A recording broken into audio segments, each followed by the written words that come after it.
Well, hello, everybody. Welcome. Thank you so much for being here today.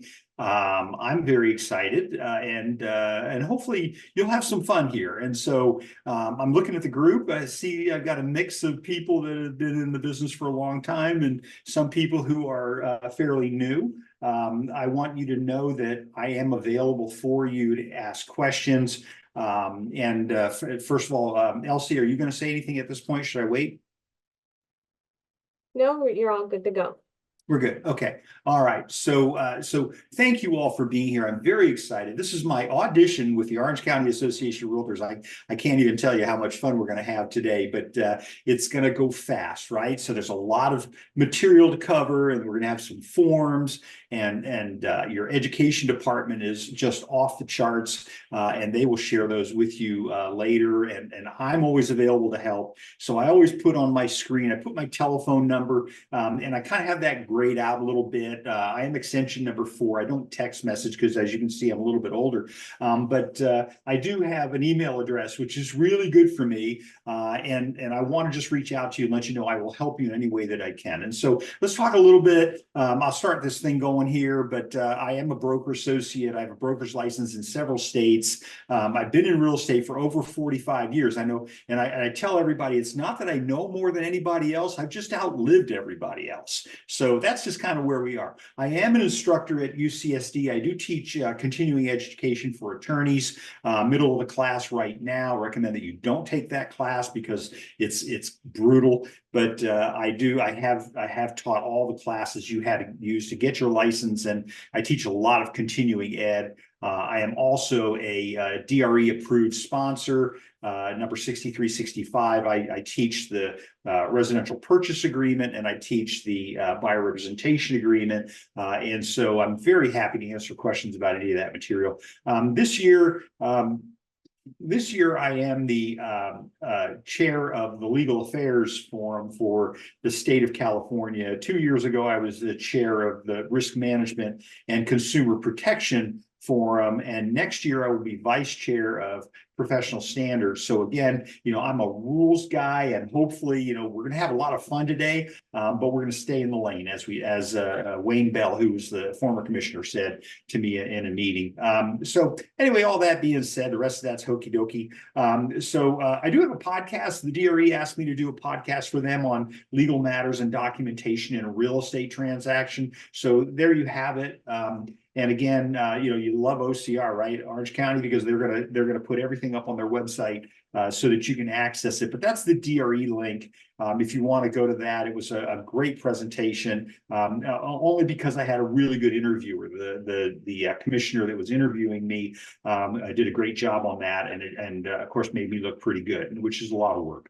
So anyway, that's that. We're going to be talking about stuff today. It's going to appear to be legal. I am not a practicing attorney. I do have a JD. I do have the law degree, right? And graduated first in my class in law school and all that happy stuff. But I do a lot of trial work limited to testifying as an expert witness. Okay, so remember, DRE says you may not call yourself an expert unless it's in a title. And so I'm a standard of care expert, which means attorneys hire me to tell them, what happened to the transaction? Did the agent do what they were supposed to be doing? And so that's that standard of care. So it's code of ethics, it's stuff like that. Okay. And then also the agent's duties of inspection and disclosure. And those are my skill set. Our conversation today, not intended to be a substitute for the advice of your broker, nor for that of your attorney. Please consult with them as appropriate, okay? And so I don't want to get in front of anybody. I want to make sure that you know that you have to talk with your broker to get your broker's position on things. And folks, listen, I'm going to tell you, I've been doing this a long time. There are a lot of changes that are coming. I'm doing presentations on the buyer representation agreement, things like that. There's a lot happening. I feel for you. I'm going through the same thing. If you have issues, please let me know. I'm more than happy to help you with those. Okay. So our webinars are intended to be interactive. So please utilize the Q&A button. And thank you to Elsie with your education department, because we talked about this a minute ago. I don't usually do the chat because if I have too many things going on, then it's hard for me to keep track of where I am. So ask questions or offer input. And I do look forward to hearing from you. People say to me all the time, well, I didn't want to ask any questions. nobody can see you. Nobody can see your questions. Okay. So please ask away. Happy to help you. It'll pop up on my screen as a Q&A, and I'm happy to answer your questions. Okay. So thank you for joining us today. We're going to talk about holding a successful open house. And I should have put the word in there, not just successful, but also a safe open house. And so we'll talk a little bit about that in just a minute while I put my phone on stun to make sure that we don't get, the worst thing is when the speaker's phone goes off. So anyway, holding a successful and safe open house.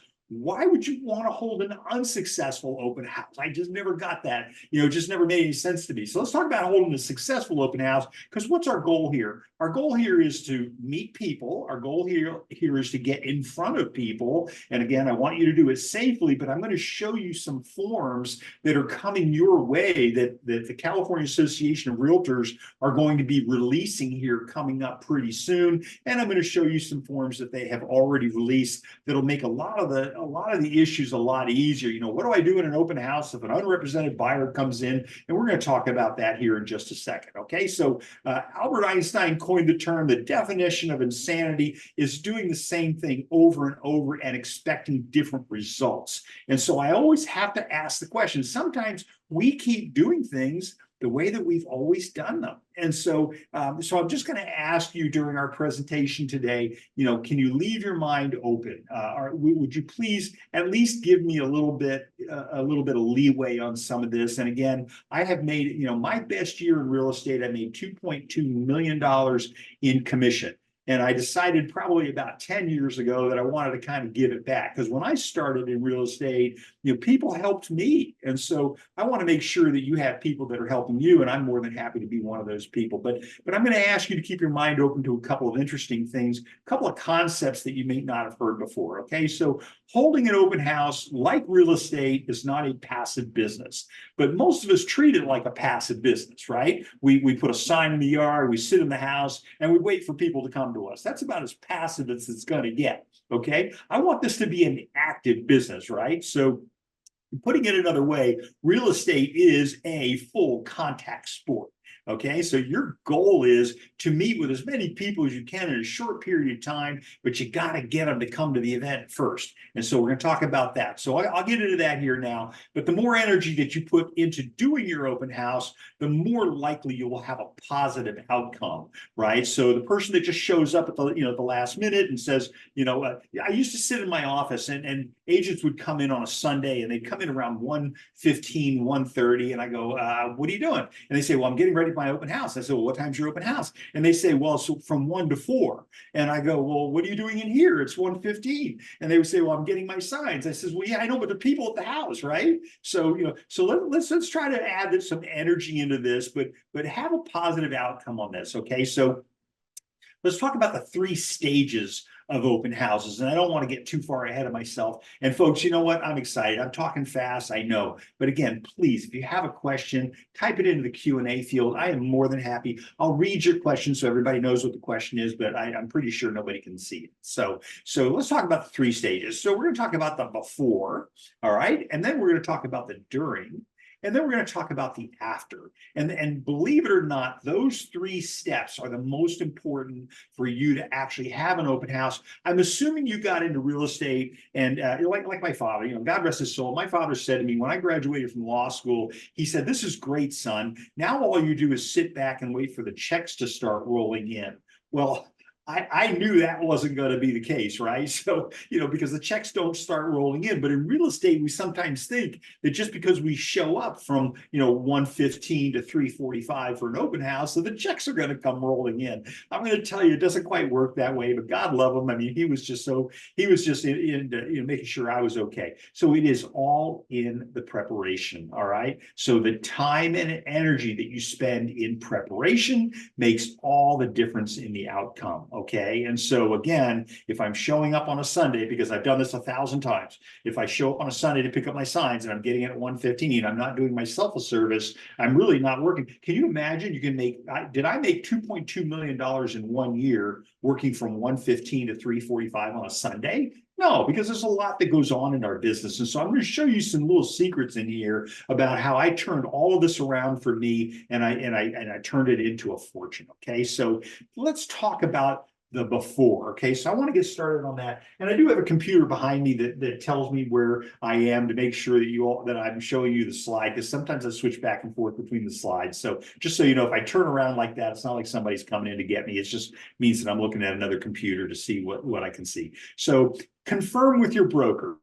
Now, this is important. I do a lot of things for the California Department of Real Estate. I love the California Department of Real Estate, okay? They're not somebody to be afraid of. They're in this business for you and I, and they're in this business. I remember going to the commissioner after one of my risk management and consumer protection meetings, and I said to the commissioner, I said, you know what, we're in the same business. He says, how so? And he said, I said, well, we're both in the consumer protection business, but I'm also in the risk management business. I want to make sure that the real estate agent is safe. And so here we're going to talk about one of those issues. So confirm with your broker marketing pieces. Make sure your broker has seen your marketing pieces and that they've approved of those things. Okay. And remember, if you're working with an assistant, remember your assistant's not supposed to do anything without passing it by you first. Okay. So that's fairly simple. All right.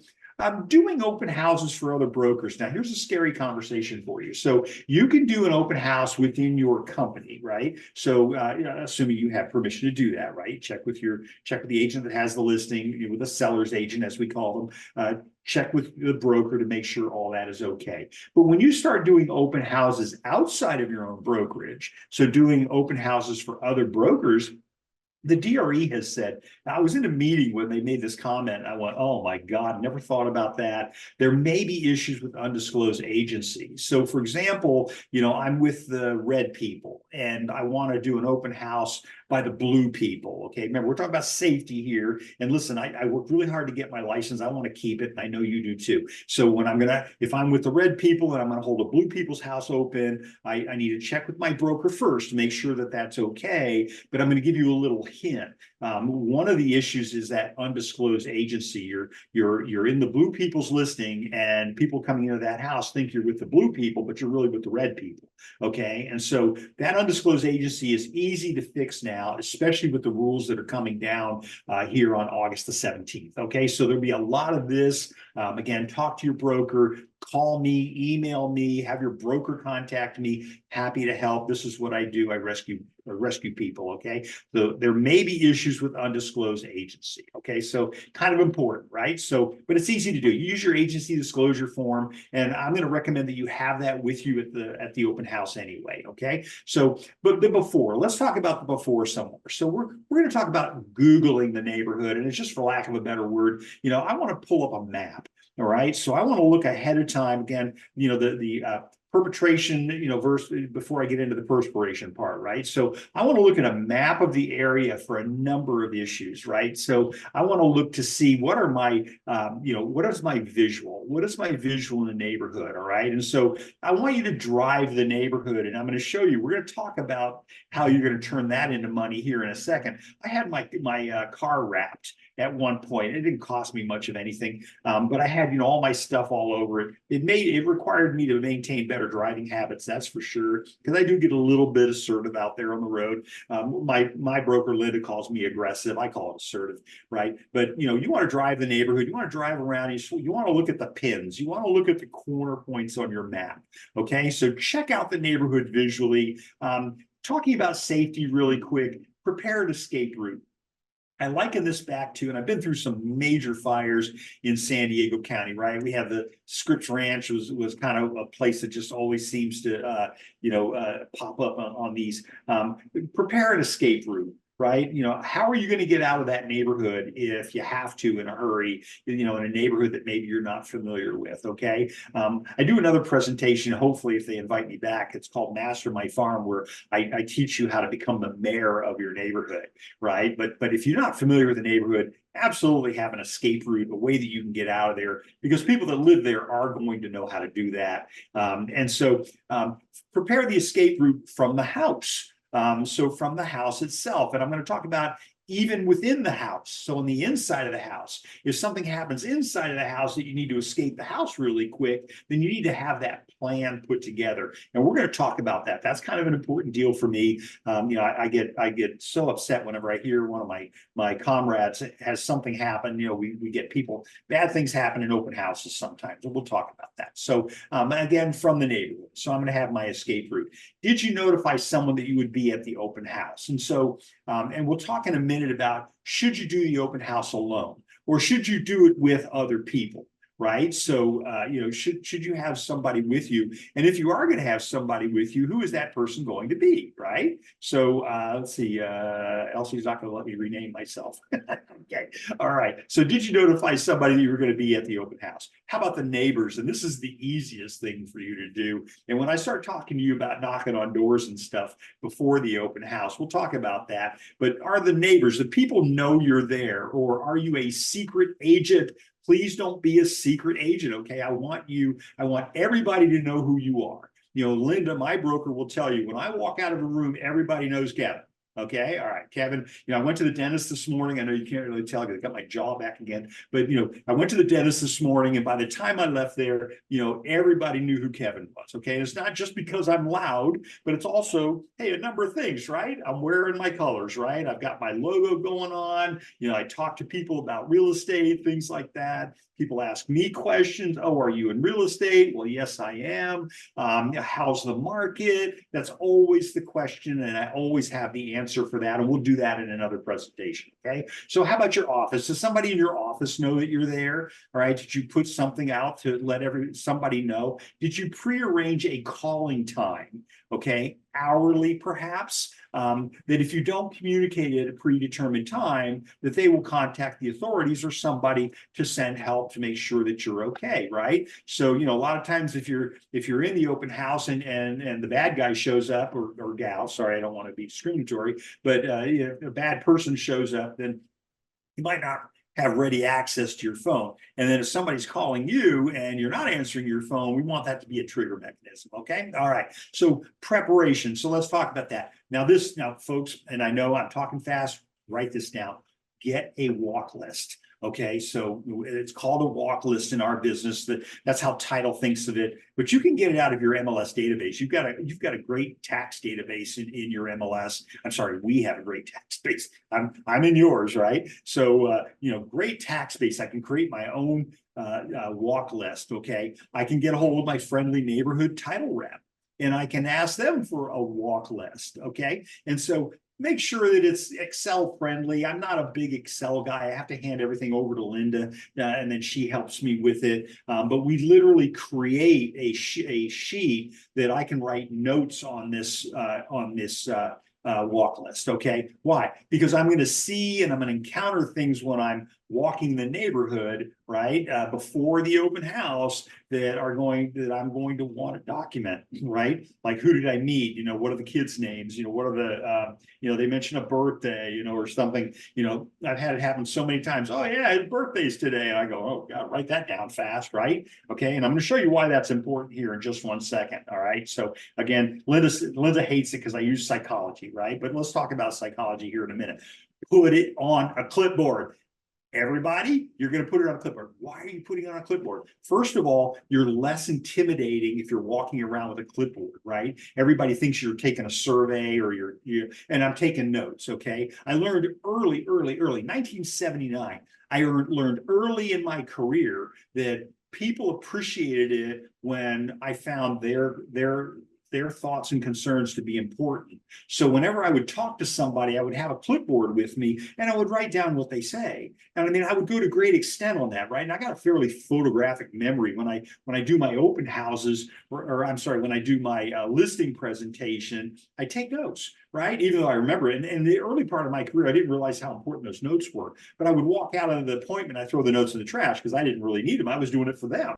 Right? You see what I'm saying? But put it on a clipboard. So put your walk list on the clipboard, make it look like you're taking a survey, okay? And then when you meet with people, write things down on your clipboard.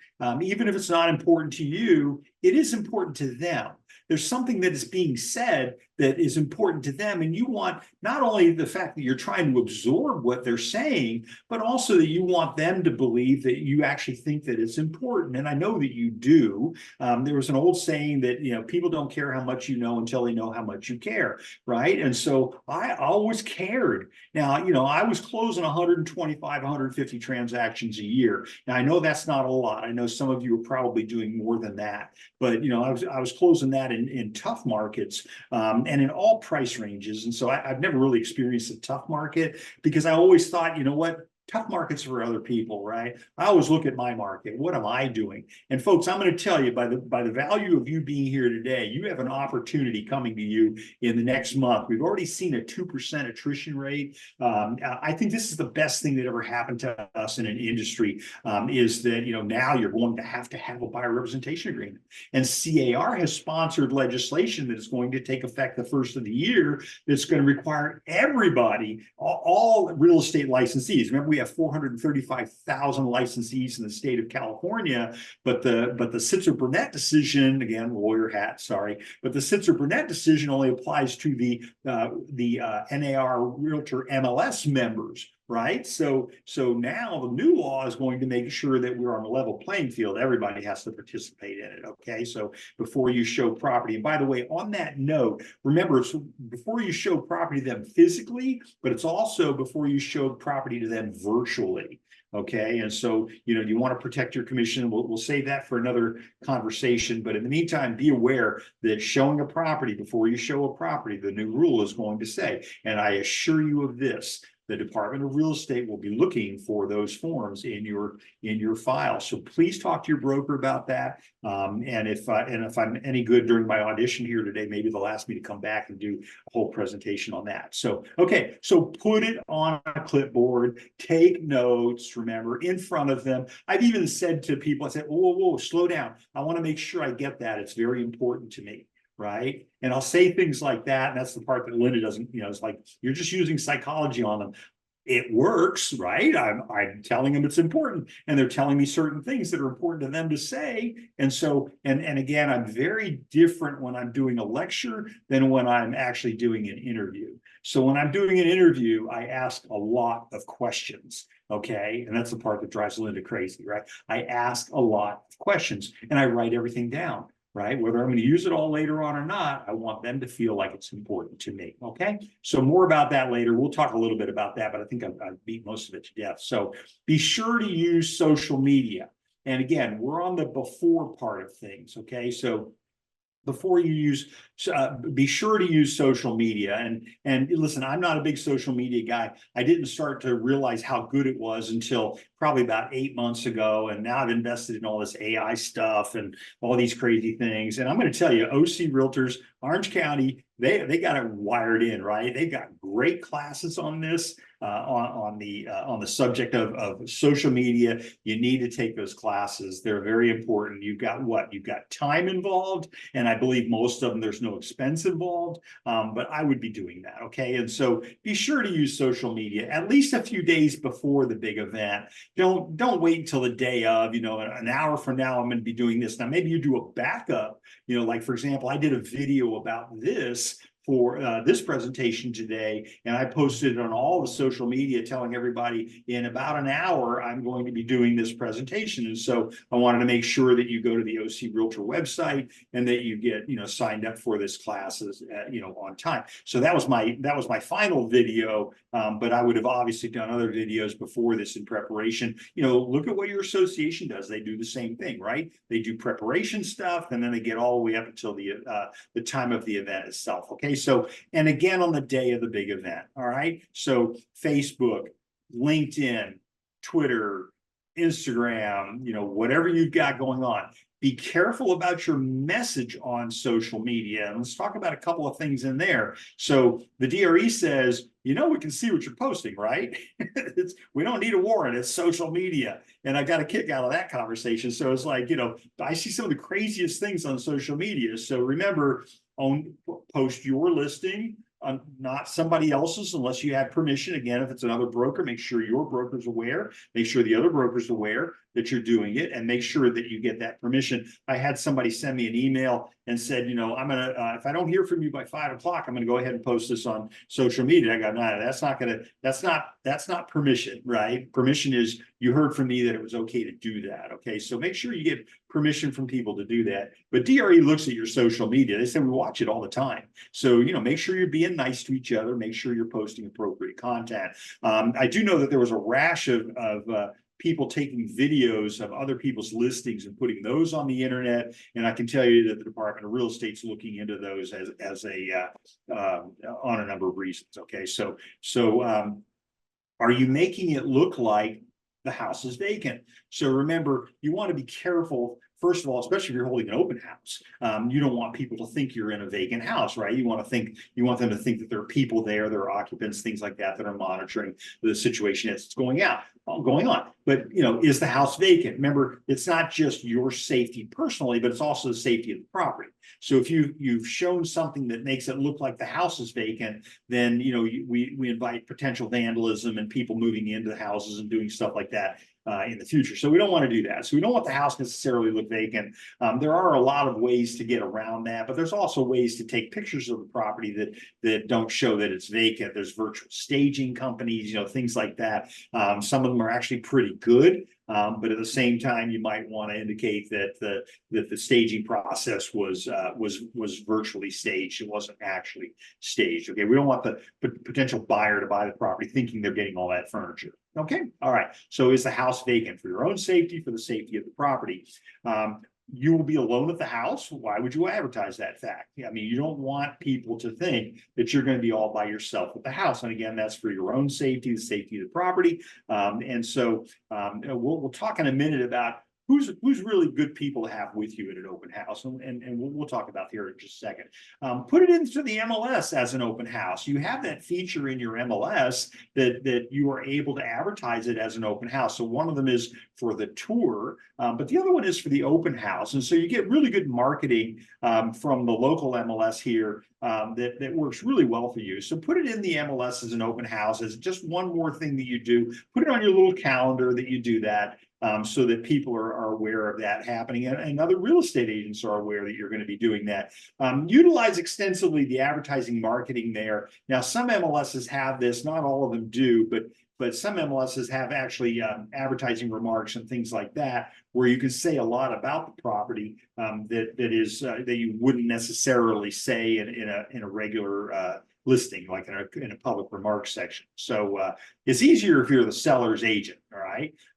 If not, ask the seller's agent to do it for you. You can do that. You know, create your body of what you want to appear, email it to the agent, ask them to put it up there. You're doing them a favor. You're holding an open house for them. I'm sure that they would like to be able to help you with that, right? So that you can get some traffic going on. Remember that when you're doing the open house, and again, I'm trying to maximize your impact. I'm trying to maximize your exposure in the open house. Remember that 0.07% of the people that come into the open house are actually going to buy that house, right? That's an NAR statistic.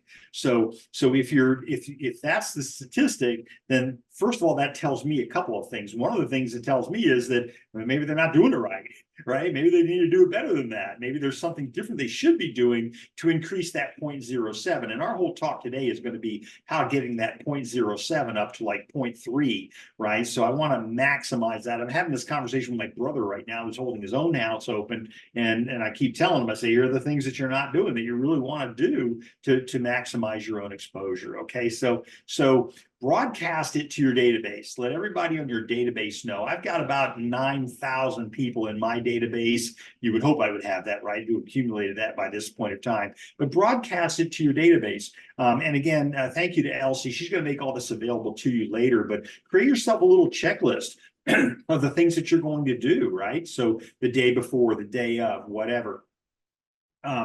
Prepare your open house signs. And we talked already a minute ago about, you know, having your signs ready to go. I think not 5 minutes before you're supposed to be there. I mean, how many times, and again, I've been doing this for a couple of weeks, right? So how many times have I done, I've been in my office and like I said earlier, they come in 15 minutes after the open house was supposed to start.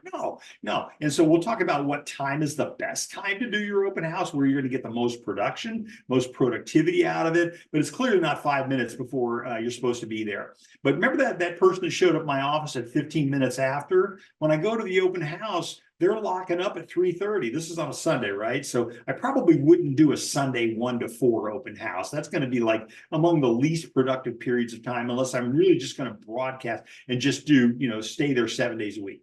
And there's a philosophy behind doing that as well. Okay, but they're getting there late, they're leaving early. Why are you leaving early? Because there's nobody there. And it's like, well, you're there. What are you doing while you're at the open house? We'll talk about that for the during, and we'll get to that in just 1 second. So make sure that they are DRE NAR compliant. So double check your open house signs. That open house sign you buy at the stationery store that just says open house is not going to be compliant, right? So remember, there's some rules you need to check on, where the DRE is on that. The DRE changes, the ruling on that, but it should identify yourself as a realtor. It should identify the brokerage that you're with, right? And again, these rules change. So I would say go to the DRE website, send me an email. I'll send you the link to what it's going to take to be DRE compliant. If it's DRE compliant, it's probably also NAR compliant, right? But remember, if you are a real estate agent and you are a Realtor member, right? So that means you're a member of the National Association of Realtors, then there are certain things that you have to have on your open house signs to be compliant with that, okay? So 8-digit license number of each licensee in the advertisement, things like that. There's a difference between print media and spoken media. You may or may not have to, depending on where the DRE is on this, you may not have to have the broker's license number on there. I know that in our for sale signs, again, I'm a practicing broker, but on our for sale signs, we have not only my DRE number, you can see it down there at the bottom. You see I'm older than dirt, 010000175, right? But then I also put our corporate broker number. Again, if your brokerage is a corporation, remember that you won't have the protection of the corporate status unless you actually advertise it as a corporation, okay? So plan their placement. Now, this is a biggie. So how am I going to plan that placement? Well, first of all, I'm going to be figuring out ahead of time. Remember how I was driving the neighborhood to try to figure out where was the best place to put the sign, best place for my escape route, get an idea of the neighborhood.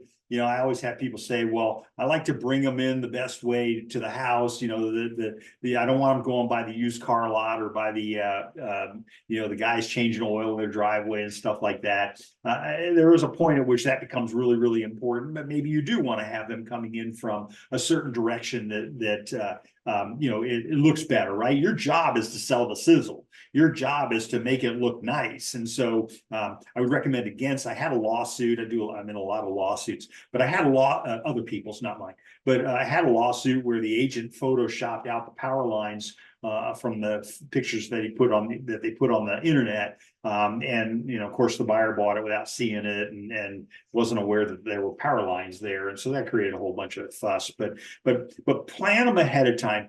So get that, remember that map that you got of the neighborhood? Remember, you put that all together. You're always going to put your open house signs right at the corners, right? So you know that, like, let's say you're in a subdivision, you're going to bring them in from the main street. You put a sign there. I'd put more than one, and then as you're heading to the house, there's a corner somewhere, you're going to put one there, and then you keep hitting all the corners until you get to the house. So we had a guy up in Temecula who was doing open houses, and they put out 500 signs, folks, 500 signs. He had people from the four corners helping him put out these signs, right? But because they helped him put out the signs, they also got to be at the open house, and then people would take turns and do stuff like that. But they got tons of traffic. It was crazy. And, there's an old saying that you get one person for every sign. And so I asked this guy, I said, so what are you signing them from the Interstate 8? I mean, that's a lot of signs, right? 500 signs. So maybe you don't go to that extreme. But I see people who are saying, well, I don't want to, spend money on a sign or, it's like, it's the best advertising you could do, right? So knock on the doors of the houses, right? Specifically on those street corners. Now, why? And I want to make this clear. Why? Where you plan to put your open house signs, right? Because remember what I said a second ago, you're going to put them on the corners. So you're going to identify the pins. Okay, so you want to put them on the corner lots. And what are you going to do? You're going to knock on the door. See, I'm hoping that you knocked on the doors in the neighborhood before the open house anyway, because you want to get traffic. And who, especially if it's a brand new listing, right? The whole neighborhood wants to see the house. Okay, whether you're the agent or not, right? A lot of times agents, they'll specialize, they'll do a whole bunch of, take a bunch of listings, and then somebody else hold the house open. So you want to hold the house. You want to try to get the house when it's very early in the stage if you can, but you want to knock on those doors and you want to ask for permission, right? And I'm going to tell you why. You're probably the only person who's ever done that, right? I mean, I have had it so many times where I'll just start walking my trail that's going to get me to the house, and I'll knock on doors and I'll say, hey, I'm going to have an open house this weekend. So obviously this is not on the morning of the open house. This is usually a day or two before. So folks, I told you this was going to be work, but if you do this, you are bound to have more traffic than you have today. Okay. So I'm knocking on doors. I'm following my trail all the way to like breadcrumbs, right? All the way to the house. And on the corners, right, I'm knocking on the door and I'm asking them, I'm saying, hey, do you mind if I put an open house sign in your yard? And so when I say you're probably the only person that's ever done that, I cannot tell you how many times people have said to me, you're the only person that's ever asked us permission. Yeah, go right ahead. Right. And they're okay with it. And I always tell them, I say, listen, I'll be careful that I don't put it through one of your sprinkler lines or stuff like that, because they've all got a story, right? Everybody thinks that that it's the city right of way, and that you can just go ahead and put your signs anywhere. And again, you need to check with local ordinances about whether you can have signs up or not. But that putting those signs in the ground, make sure you put everything back the way you found it, because I'm going to have you come back to that house later on, and I'm going to show you why in a minute. And that's going to be in the after part of things. So now, what happens if you again, you have to have them on the corners, right? Because you have to direct traffic. So some people put them on, more than one corner, right? So that everybody thinks you own the place. I had a guy working with me in Del Mar who put out 25 signs, and half of them were in city right of way, and they would take those signs. But it got to a point where everybody thought he owned the whole neighborhood, because he had so many signs out there. Now, they're not inexpensive, right? But I think you can probably get a sign for 25 bucks. I was buying them 50 and 100 at a time. And then agents would come to me and say, can I use your sign? Yeah, sure. I don't have a problem with that at all. It's got my name all over it, right? They're advertising me. I'm okay with that. But again, I'm asking for permission when I'm knocking on that door. And I want to knock on the doors of the corners, absolutely, for sure, okay? All right. I had a gal working. I was coaching. I do a lot of coaching, and she was in Arizona, and she was, it's hot, and it gets to be hot in Arizona, and she was, she would hold an open house, but the community did not allow signs. All right. So what I told her? I said, well, why don't you do this? And it took no time at all. Now the whole community knows who she is, right? So I said, why don't you, so since you cannot put out open house signs within the community, but you can put them outside the community, why don't you go to the guard? Because obviously they've got a guard there that's keeping people from getting in and out of putting signs up, right? I said, why don't you ask the guard if they will tell people about your open house? Okay. And so she said, wow, well, how am I going to do that? Why would they bother helping me? I said, because you're going to give them a gift card. Right. And so I always did that whenever I was going to, show property, or even showing property. Right. I would always pull up to the gate, and I would say to the guard, I say, I'm here to show this property over here. Then they get all like, I got to take your name and your number and pictures. This place, they actually took pictures of the front and back of the car, got the license plates, got you in it. They were really extreme. This was in Scottsdale, Arizona. So if you've ever been to Scottsdale.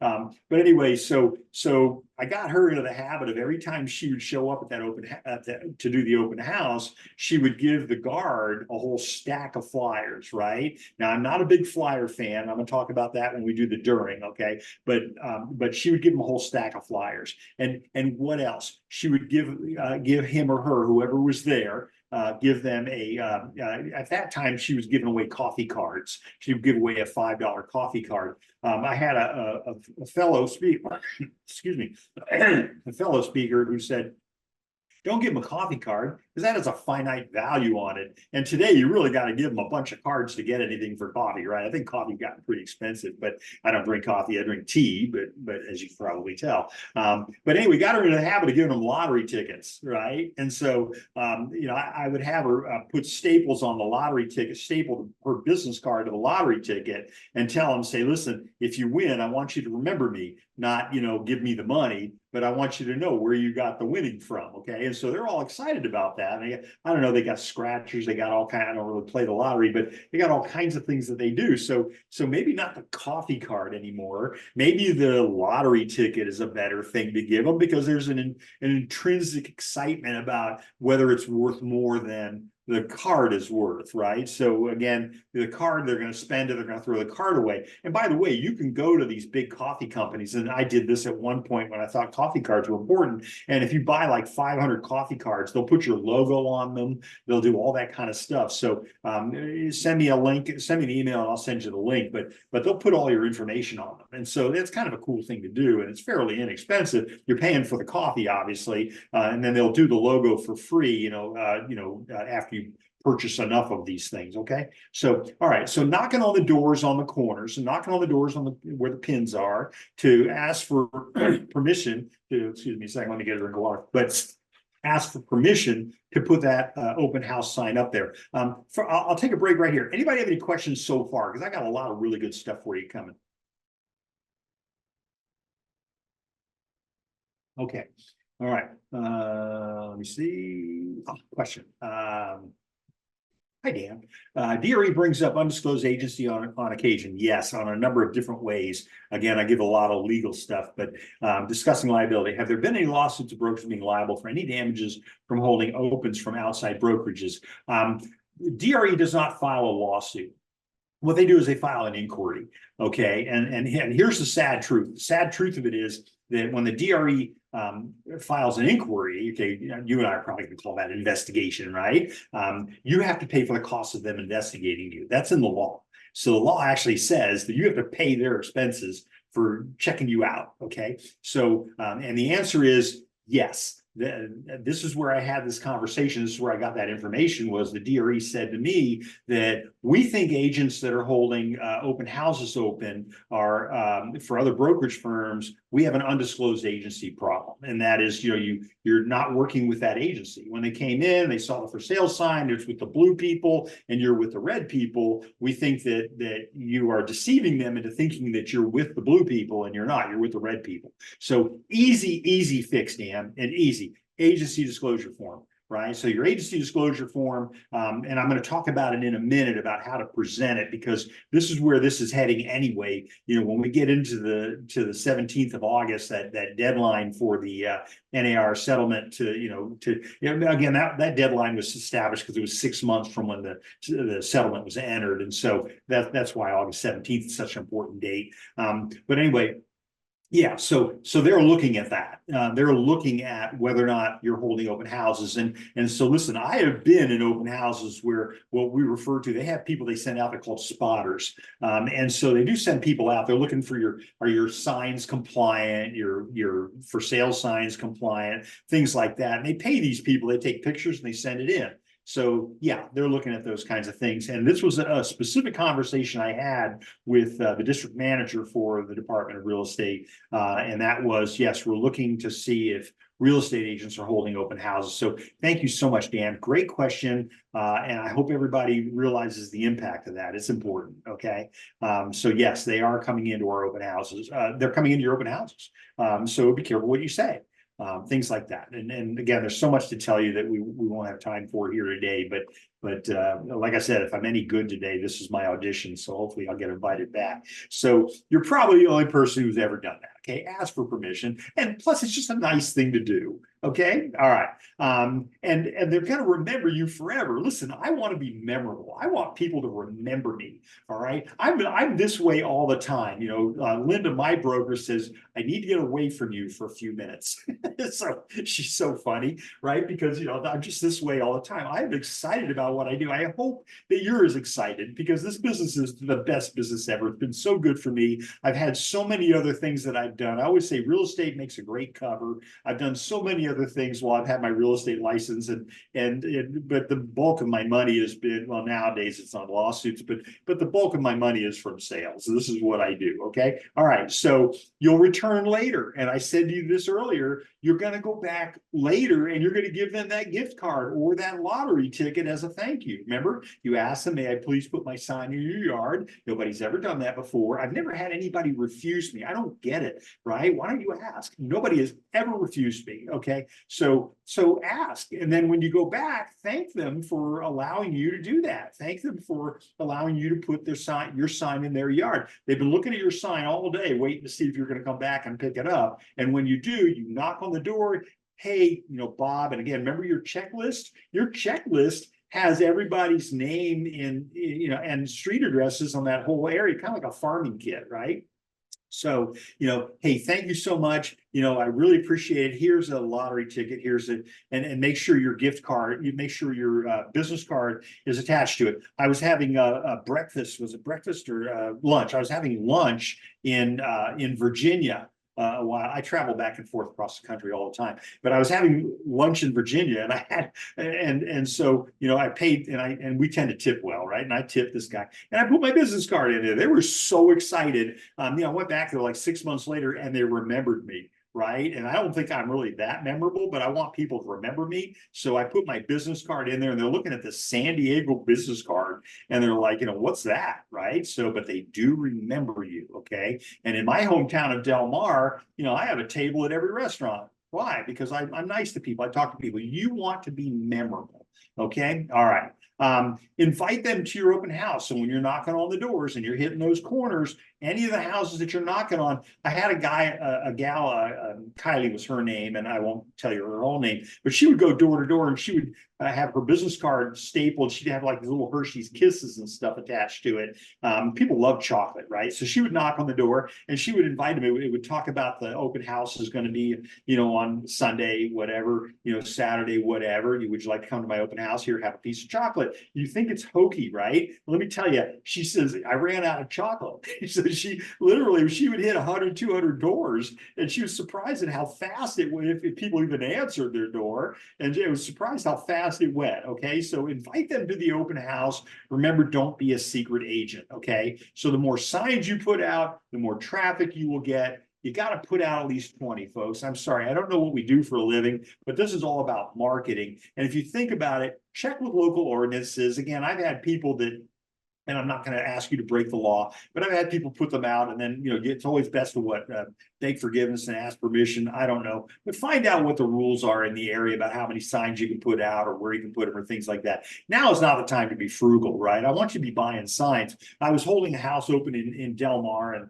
city came by and said, your sign is illegal. And it's like, illegal? Really? Okay. I thought that was a sick bird, right? An illegal. Well, no, we own the owner owns the property, but we have a right of way up to, a certain point. And I said, well, how far does that point go? And they said, well, pretty much the mailbox that's attached to the house. And I'm going, well, that's not fair. And they said, yeah, but you can't put your sign in front of that right away. So what did I do? I went out to my car and I put the sign in the sunroof. So now I have a sign. Couldn't say anything about that, right? So, we worked it out, right? That's what you're going to do. But don't be frugal about your open houses. Have a bank of these things. You're going to make money off of this, folks. If you're not, from the stuff I'm going to tell you here today, if you're not making money, I'll give you $1. Okay. All right. Elsie, you didn't hear me say that. Okay. But I'll give you $1. And again, your DRE and AR compliant open house signs are probably the best marketing investment you will ever do. Okay. Think about what political candidates do when running for office. We're coming up in an election time again. They're everywhere. Sign. How come somebody needs to have 5 of their signs within a foot of each other?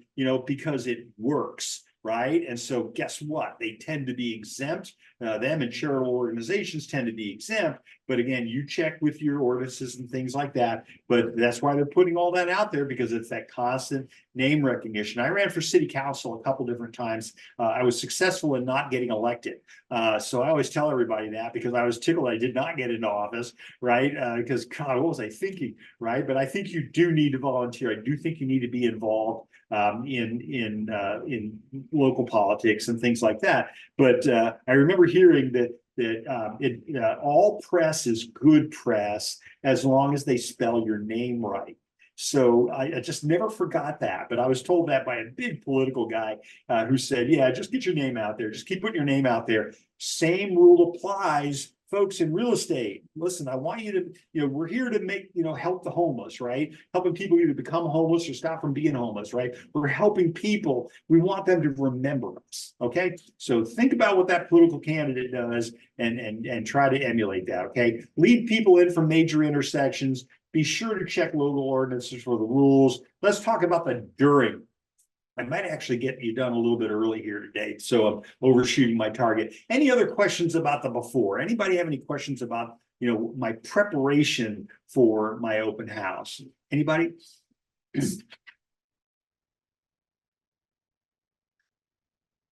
Okay, all right. Let's talk about the during. Okay, so first of all, again, why do we talk about the before? We talk about the before because that's the period of time when we get to introduce ourselves to everybody, and we set ourselves up for safety. We set ourselves up for production.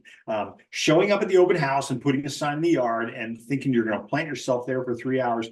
Listen, people go on the internet and they can find out probably more about that house than anybody else, right? I mean, they just go on the internet and do that. Okay, but open houses are better than floor time. Most brokers don't even do floor time anymore.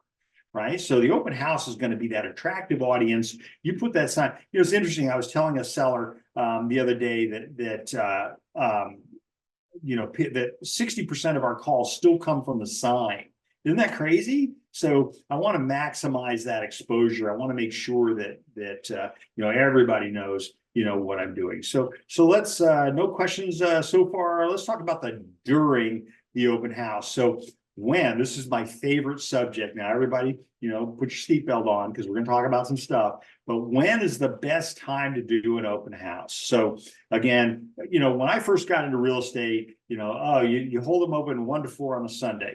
I'm going to tell you, okay, but if I want a productive open house, I'm probably going to add to that time, right? So, excuse me, I had a business partner of mine who we would show up at the open house at 10 o'clock in the morning, and we would hold it open, especially in the summer. We would hold it open until 7 o'clock at night. And so we would do shifts, right? He would leave and then go to the beach and then come in and then come back, and then I would leave. Actually, I always stayed there because I always thought it was fun. But we would do that open house from 10 until 7. Okay, so now, first of all, is anybody else doing them 10 to 7? No. Okay, so you're the only game in town, right? But here's what we found. We found that when we started off at 10 o'clock, we had a whole bunch of people coming into the open house. And then right around 1 o'clock, it started to die off. Okay. Thinking, I've got my thinking cap on. And then it would be kind of quiet from 1 to 4. And then right around 1/4 to 4, then all of a sudden, people would start coming back again. Now, think about what I said earlier in the presentation. Agents are packing up at 3:30, 1/4 to 4, and we're talking about Sundays here. So 3:30, 1/4 to 4, they're packing up. Why? Because they're in anticipation of going home and watching the football game or doing other stuff, right? Well, that's when, first of all, if anybody else is holding an open house, they're holding it open 1 to 4, right? You've been trained that way. Real estate agents get trained that way. I want to earn my money, but if I think I'm going to make $2.2 million in 1 year working from 1 until 4 on a Sunday, I mean, I don't care if you do it for 52 weeks. That's not going to do it, right? I need constant exposure, constantly being in front of people. So what we realized, that 10 to 7 thing, our biggest traffic went from 10 until 1. Then it died off. And then from 4 until 7, it was crazy. We would try to close down at 7. We rarely got out of there at 7 o'clock because what would happen? People would keep coming, right? So why are you closing up at a quarter to 4? Well, because you're tired, right? You've been working. Okay. So again, work shifts with people if you have to. But again, I'm going to tell you that, and I'm going to show you the hours that you really should be doing this. But I personally think that what's going on between 1 to 4 is other people may be showing up to do open houses. And so at their open houses, right? And so now you're like the last one, right? So, if you sit on it, how many times do you have to do an open house from 1 to 4 and get no traffic and wonder if maybe there's a different way to do it? Okay. So I'm just asking. Okay. So, what's my theory? My theory is Friday, Saturday, Monday, 1 to 4. Okay. Now notice Sunday's not in that. All right. Why Friday, Saturday, Monday? Well, because the public has been trained that they're going to get an open house from 1 to 4 on a Sunday. And you've been trained the same way. And so the other real estate agents are holding their open houses from 1 to 4 on a Sunday, and that's going to dilute the pool, right? So by the time people get to you, it either means that somebody else didn't want them, right? Or somebody else didn't know how to close them. Okay. So I want to take that and folks write that down. Okay. So that's somebody else didn't want them, or somebody else didn't know how to close them, or they just may have been plain difficult. Or if it's in my case, I had so many people at the house, it was difficult for me to get everybody, to talk to everybody. I've held open houses, again, I follow my own formula, right? I've held open houses where I've had so many people, I always had to have backup people. So I would bring other people from the office and things like that. We would work this out. How do you do this? Well, here's the secret. So the secret is you take the first one, I'll take the second one. Okay, that's one way to do it. You take the first one, they've got to be an adult, right? They can't be the 5-year-old, that kind of thing. Okay, but I'll take the second one and we go back and forth on that. Okay, that's one way to do it. But then I got to a point where I had to have 10 people with me at an open house because I was getting so much traffic. Remember the before? And remember all those signs that are out there? Okay, so I would get so much traffic, I needed a lot of help. So I ended up becoming the director of the orchestra. I ended up being the one that would tell everybody, here's the line, and you're first, you're second, you're third. You ever go to Costco and you go by the cell phone booth? I was just there the other day, and there were like 8 people, all dressed with the, I'm going to sell you a telephone shirt. I thought, 8 people, do they get that much traffic? And the answer is yes, they do get that much traffic. And so, again, sell the sizzle, put yourself in the right environment. Those things are all going to work. So again, we would do the first you and then me. We would do, I had a business partner. We would be able to tell right when just the two of us were there. I always do my open house with somebody. Okay, so with someone else, and I'm going to talk to you about that a little bit about safety and production. Okay, so we would always be able to identify right away, whether or not she was bonding with the person that came into the house, or whether or not I was going to bond with the person. And so we would always, if she was, hey, I'm a lawyer. I get all the doctors, the lawyers, the engineers, all the people everybody else hates. Listen, I love those people, right? Because they're straight shooters. They're always going to buy from me. It just is. She was a retired nurse, so she would get all the doctors and the nurses and all that. I always said that nurses and school teachers, right? They always seem to do really, really well in real estate. Learn from that, right? What is it that they do? They're caring people, and learn from that. That's what you need to be as well. And so we would make that determination. It was just kind of like this unspoken thing that she would she'll take them, I'll take these other ones, that kind of thing. But yeah, I want you to in a position where you get overwhelmed with traffic. You want a lot of people in the house. You don't want to be alone in a vacant house. Okay. All right. So a lot of traffic. I want that. All right. So anyway, so why Friday and Saturday and Monday? Because we'll talk about Sunday again in a second, but Friday, why? Who is out looking at open houses on Fridays and Mondays? Folks, listen, you live in the most beautiful place in the world. You live in Southern California, right? Your weather is not a factor. Okay. People want to live here. Okay, they want to come here. They've got job interviews, so Fridays and Mondays, they're either getting here or they're taking off to go someplace else. Fridays and Mondays have always been very productive for me on my open house.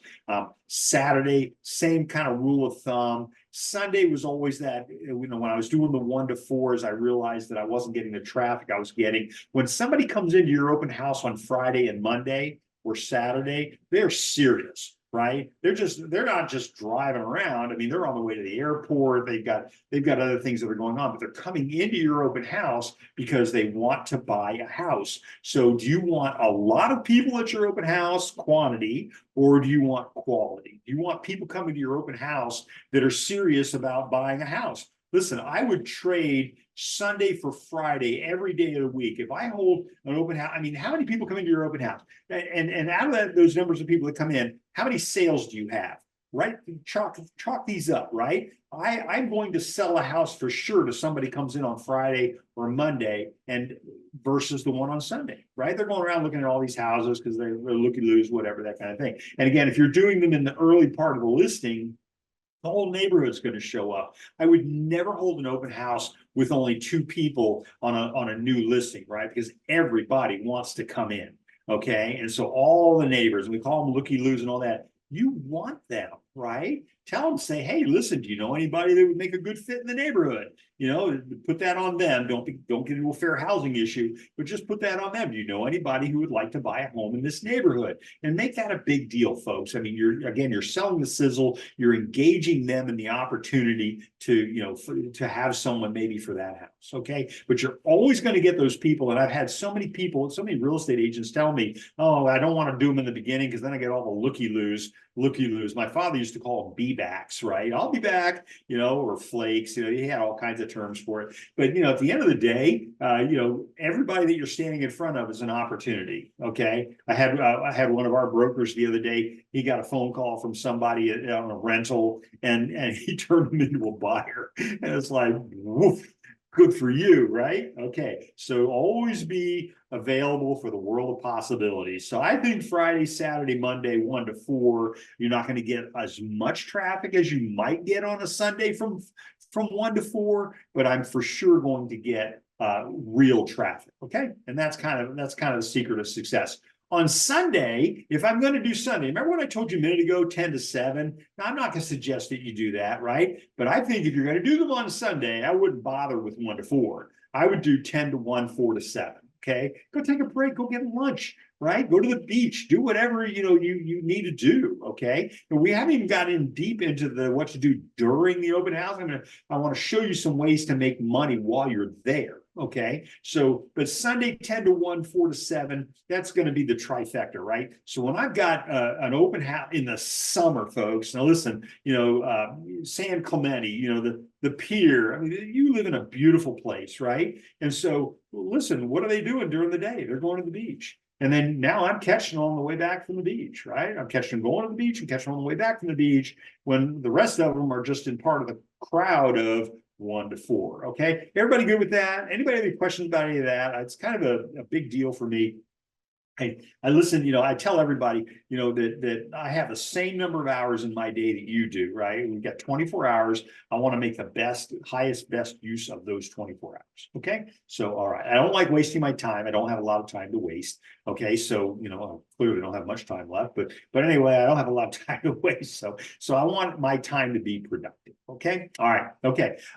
Make sure that you have your reliable, we're into safety again. Make sure you have your reliable cell phone. Make sure you have a cell phone that works in that area, that it has signal strength at the house itself. Pull up to the front of the house, before days before, and make sure that it's going to work at the house. Okay, that it's fully charged. I would get on phone calls with my sister, and invariably about 8 minutes into the call, we just get disconnected. And so she would call back about 4 hours later and say, sorry, I ran out of power in my phone. And it's like, what? Like, do you ever charge it? No, she would only charge it when it ran out of power. And so it's like, I'm pretty sure I don't want that to happen at the open house. So I'm going to make sure that it's charged. Do not count on the house having electricity. Do not count on the utilities being on. even though the listing agreement says the seller will make the house available, that they will have the juice going, right? But don't count on that, okay? And so I've done many an open house where I get there and there's no power, right? So that means I have no lights, okay? We'll talk about lights here in a second too. So make sure it's fully charged, keep it in your possession at all times.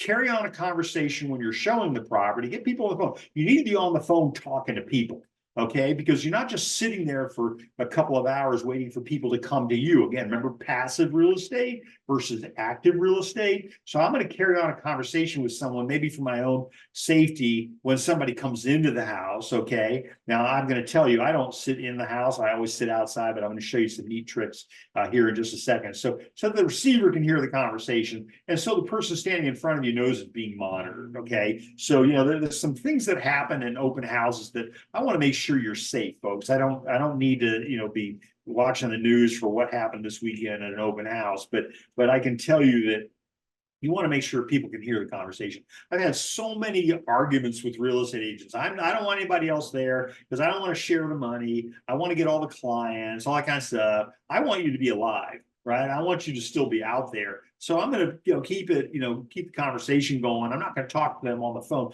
Hang on a second. I got somebody in front of me, and then don't hang up, but keep them on the phone, right? So that the people that you're talking to think you might have a phone call going on. All right. So it's important. Okay. All right. So as you arrive at the open house, and let's talk about that. Sweep the house. Sorry, it's a law enforcement term. We're going to sweep the house. We're going to go, you're not looking for bugs, right? But you're going through the house to look for a number of things. Check that all the doors and the windows are secure. All right. Why? Why when you get to the house? You're thinking, well, I want to do that when I leave the house. No, you need to check it when you get to the house, make sure there's nobody in the house when you get there. Okay. All right. If the property is not secure, right, then you might best exit the property, okay? Because first of all, you show up at a house that's open, the doors are open, things like that. That may be a sign that somebody is in the house, okay? All right, notify the seller's agent, notify local authorities, right? You might notify the broker. Let me go back to that for a second. So, you need to notify somebody that house was open when you got there, okay? All right, okay, so let's talk about the next thing.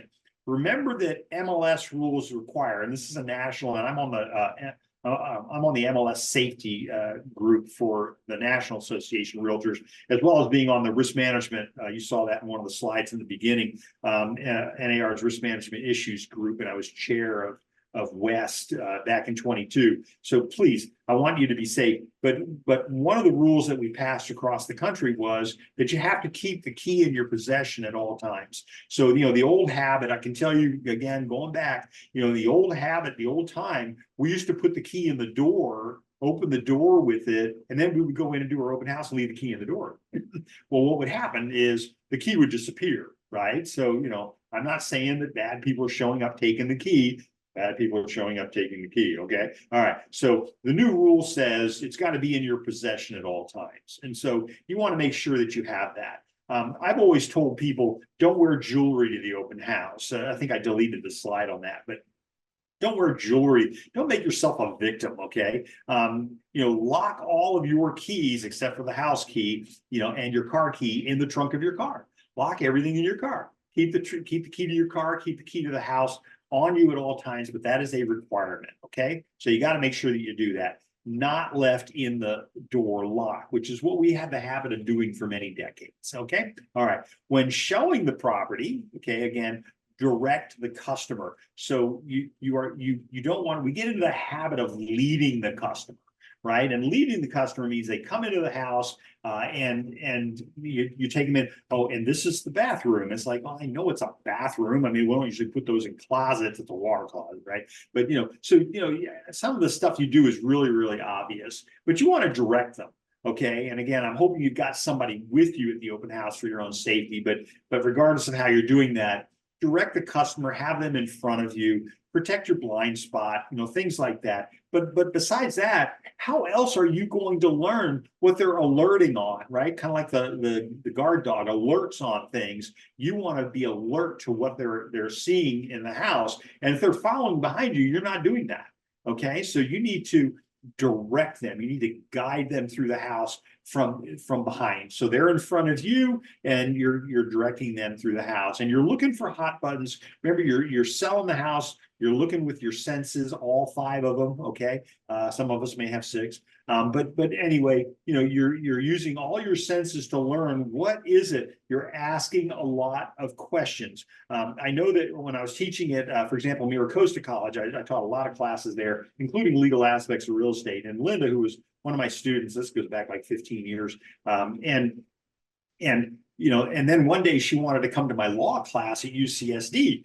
Well, that was a whole different deal. And so I did the class. She sat in the back of the room, and then when we got out of there, she says, "I don't know who you are." And I go, "What do you mean?" She says, "You were horrible to those people." I said, "They're lawyers," right? But the point was, I handled the lecture part of the real estate classes differently than I handled the lecture part with the attorneys. A lot more questions with the attorneys, and you should be doing that. You should ask a lot of questions. Okay, my entire day is asking questions. Right? It drives Linda nuts. Okay, because I'm always asking questions, and it's not just limited to how you doing, can I get you a water, stuff like that, but I'm asking a lot of questions because I'm trying to figure out what is important, especially to the customer in the house. Now, I'm calling them a customer. I'm not calling them a client. And in some states where I teach, where I'm a broker, in some states, they're not a client until you have that buyer representation agreement, right? And so get good at that, folks. Get good at that. Okay, but they're a customer until you have a written agreement with them. They don't become a client until you have that written agreement. There's no contractual relationship between the two. Okay, I'm not going to get into this. Is not a law class, so I'm not going to get deep into that. But I'm going to tell you something. Mark my words. Pay attention. And you'll see a little bit later. I got my YouTube website. I'll put that up there for you to see. And thank you to Elsie to make sure I was okay with the stuff I was putting on there. But if you go to my YouTube station, you'll see I broke the buyer representation agreement down paragraph by paragraph. You watch that, you will know the buyer representation agreement. The only thing we've really done for the edition that's coming out on Wednesday, the only thing we've done really differently is move everything around. So I'm going to show you the red line version here today and shortly. But we just moved things around. That's why everything went red line, was because we moved it from other places. So it looks like a change. Okay. But it's pretty much the same agreement. Okay. All right. We took getting better at it, and we created a grid now. That's our whole point. So direct the customer rather than leading them. Maybe limit the number of visitors in the property at a time. I've had people do that. I've had people who, I've got 1 or 2 agents in the house with me, and I may lock the door and put a sign on the door that says, just give me a couple minutes. I'm showing the house to prospective buyer, right? So that you're getting them all excited that they want to buy the house, and so now they want to get in there as well. Consider staggering them. These are just ideas. Lock the door behind each entrant, maybe. That kind of freak them out, right? Let's talk about serving alcohol. One of my favorite subjects, right? Okay, so I stopped drinking a long time ago. Clearly not today, but many months ago. So let's talk about serving alcohol at an open house. This question always comes up. Always check with your broker first. And folks, remember, you are nothing without your broker. You need to make sure your broker knows what you are doing. You need to keep them appraised of what you're doing. Alcohol at an open house, I have some serious problems with that. I ran the pitch session for Del Mar for 17 years, and everybody knew me. They knew, do not mention alcohol. You don't, I'll shut you down, right? So do not mention alcohol. You're pitching your property for sale. Don't tell me about, I had one guy who would say adult beverages. And it's like, well, I don't want to talk about that. I don't want you talking about alcohol. Tell us about the house. Okay. So always check with your broker first. Make sure before you do anything like that, make sure that you have your broker's blessing on it. I think probably not a good idea. Okay. But of course, we all know realtors don't drink, right? So, all right. But remember host liability. I mean, I do a whole class on this. Okay. But remember host liability. If it is open to the public, you may be required to get an ABC permit, right? That's California Department of Alcoholic Beverage Control. I know I got a lot of these permits, right? Because I was the chairman of the board for the Del Mar Chamber of Commerce for many years. And so I would have to go up to ABC and Vista and get the permit so that we could have a wine tasting or something like that. So I know very much what that's all about. It's a very official thing. So make sure that if you're going to hold it open to the public and you're going to serve alcohol, make sure you absolutely check with your broker first. And then secondly, you look into whether or not you have to get that permit. Okay, so it's kind of important. I did a lot of charitable events. So like we would hold wine tastings up in the plaza, and we would give all the money to the children of the Marines in Camp Pendleton. I mean, that was, we made a lot of money for those organizations, and we were pretty much a nonprofit. So, but I know, because I still had to get that ABC permit. Okay. If it is open only to the real estate community, all right, it's best to have it catered.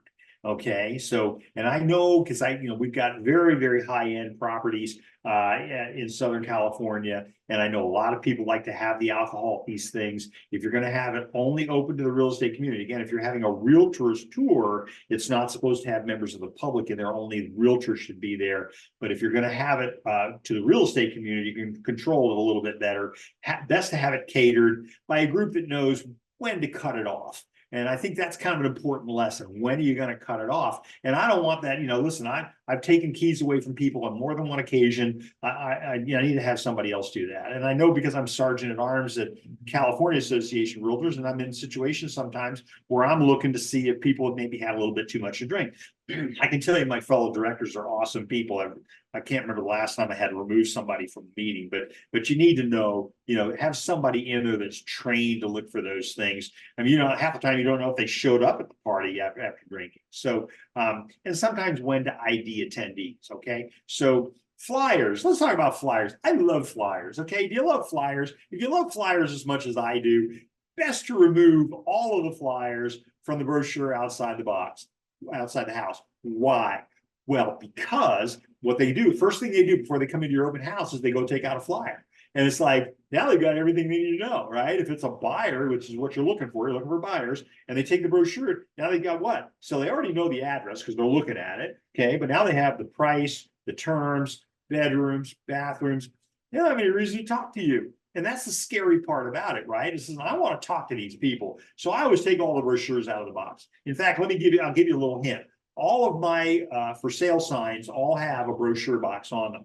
And there are no open house flyers. I was getting tired of going out on Realtor Caravan and seeing my flyers from the neighbor, the house I had listed around the corner, and they're lining the bottom of the bird cage. Okay. So, listen, I got tired of lining people's bird cages. So now I have this laminated flyer. Okay. I've been doing this for decades. I've got this laminated flyer, and here's what it says. It says, oops, sorry, somebody got the last one.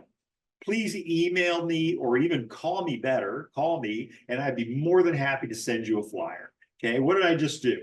Permission-based. I asked for their information. I don't have to worry about federal do not call registry. We'll talk about that a little more in a second. But again, I want them to have one, but I just got tired of replacing these. I would put 50 flyers in the brochure box, and then the next day they're all gone. Now, do you want to believe that 50 people stop by to get those? No, they're always, like I said, lining the bird cage or what else? The van pulls up. And this personally witnessed this house I was holding open in Carmel Valley. But van pulls up to the front of the house. The 5-year-old jumps out of the van, goes over to the brochure box. And some of you are laughing because I know you've had this happen. They grab the brochure, the flyer, and runs back into the van, and the van takes off. It's like, well, I blew that, didn't I? Because what? I want to talk to you. Okay. So I would never sit inside the house. I would always sit outside the house, and I would make eye contact with people driving by. I've even had some situations where I'd be on my phone, and depending on the traffic, that I would sit out there, and I would, just block traffic. I mean, I don't want you breaking the law, but I would just kind of figure everybody wanted to come to my open house. I think, come on in. It's okay. Right. Okay, so take all the brochures out of the brochure box. Do not leave them out in the front. You're wondering why you're so lonely. It's because they don't need you anymore. And so same thing holds true for inside of the house, folks. All right, do not hand out flyers at the open house. Now, real estate agents do this. I mean, I know we've been trained, give them a flyer, all that kind of stuff. Trust me, you thought they were quiet and weren't answering questions before. Now they're really not going to answer questions. Most real estate agents treat that flyer as a crutch, right? And notice it always comes between you and the customer. So, what have you got? You got a flyer in front of you. Here, you want a flyer? And so now you just increase that separation between the two of you, and you created your own barrier. And again, back to psychology, I don't think I want that barrier, and I don't need the crutch. I know everything about the property. I want to answer their questions about the property. Does everybody understand that? That's really, really important. Okay. I don't want to come between me and the customer. All right. So I want them to have questions, but if they're looking at it, go, how many times I've seen 1,000 times. It's like, it's okay. I've got the flyer, but thank you. We're going to go ahead and look around. Remember, the new rule is you don't necessarily have to let them look around. I was on a call with Carl Legal a couple of days ago. You don't have to let them through the house, right? I'd be really careful about that. You might have some fair housing issues, things like that. But I'm going to show you some tricks for making that work for you. Okay, so have a CAR, and I love to see. There was one other thing I want to talk about that with the flyers. Maybe I'll send them a flyer or something. We're going to talk about we'll talk about printouts here in a second. So have a CAR form RA on hand, okay, and sign it in front of them. So let me pull up my CAR form RA. Let me see here. We're going to go over to here. Here's my RA form. So this has been redone. And people say to me, why do you do this? And it's like, because what does this form do? It tells people the difference between a realtor and a licensee. So remember what I said earlier, 430,000 licensees in the state of California, but only 175,000 of them are realtor members. So there's a whole nother group of people out there who do not subscribe to NAR's code of ethics. I'm not saying that they're not ethical, but this is the way I make my presentation, is that I subscribe to a written code of ethics, okay? So this is my realtor acknowledgement form. This is the very first form I ever put in front of somebody, and I'm going to put this in front of them at the open house, okay? And this, make sure you're using the current version, okay? And then this is going to go through that whole conversation right here. Right. And so here's the secret. There's the code of ethics, all that kind of stuff. And again, I teach the code of ethics, so it's okay. I mean, I could tell them all this stuff, but this is a lot like why we have to read you your rights rather than, I know what it says. Okay. But listen, it has more impact if I have it here. And by the way, my information, I'm going to sign it in front of them. Okay. And folks, I tell you, the best thing that ever happened to you was the Sitzer-Burnett decision, because now it made it so you had to have people sign things. So you're going to have to be able to defend the fact that you did all these things, okay? So I'm going to sign it in front of them. And what I always do is I always say, okay, see there, I signed it. Now it's your turn. And I go, look, no blood. I say this every single time. It always gets a chuckle. And they're like, oh, no blood. Yeah, we're going to get used to signing things. So, I'm not asking. This is not a contract. I'm not committing you to do anything. I'm just telling you the difference between the two. My broker requires it, whatever you want to do. And then they sign down there as the party. Okay. Everybody okay with that? Yes, you can see that. I had to look at the screen behind me and make sure you can see what I was doing. Okay. All right. So sign it in front of them. This is the first form you ever put in front of them, and you're going to sign it in front of them. Okay. Hand a copy to them, to the customer, to sign. All right. We're getting used to signing things. That's a quote. This is what I do with them, because remember, I got some open house forms that are going to be a requirement coming up here in the middle of August. Okay. And your MLS, our MLS is making changes now. Okay, so have all attendees sign the property visit and open house advisory, that's CAR form PVOH. And so I've been talking about this for years and years and years. And I'm going to tell you something, the Department of Real Estate is still running around looking for PED forms, right? You all remember PED forms?